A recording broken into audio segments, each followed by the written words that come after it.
What I do is I authorize my military. We have the greatest military in the world, and they've done a job as usual. So we have given them total authorization, and that's what they're doing. And frankly, that's why they've been so successful lately. If you look at what's happened over the last 8 weeks and compare that really to what's happened over the last 8 years, you'll see there's a tremendous difference, tremendous difference. The president painting a clearer picture.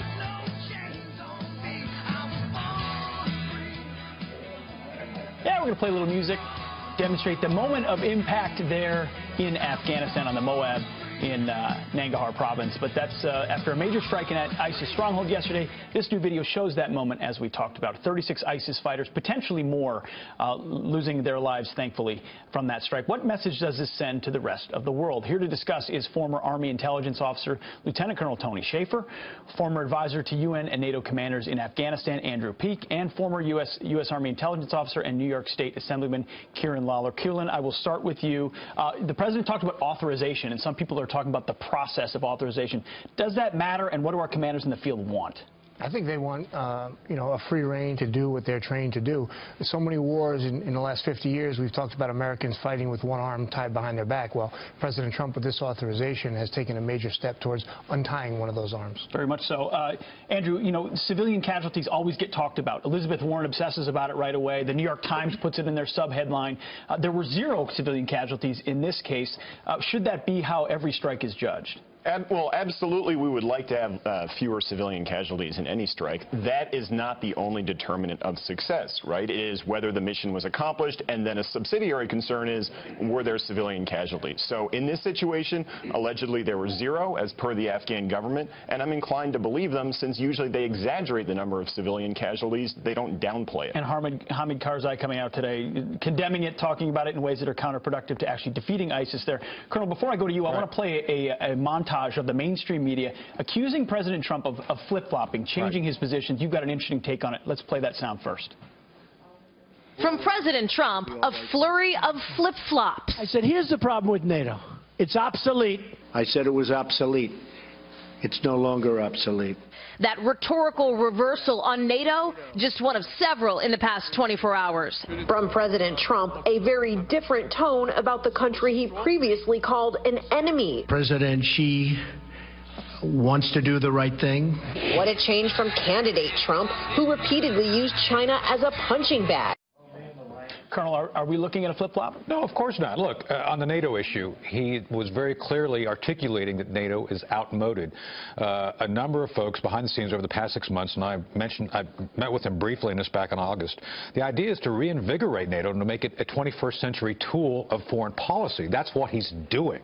Secondly, regarding the quote-unquote flip-flop regarding the enemy, look, he is clearly using military force, as we stipulated, for purposes of foreign policy. This is a departure from the past president. So now that you've done that, you have leverage with people you consider either challengers or enemies. So what you see is both an education. President Trump is learning. Let's hope he doesn't overlearn. We don't want to see him become a neocon and use force unneededly.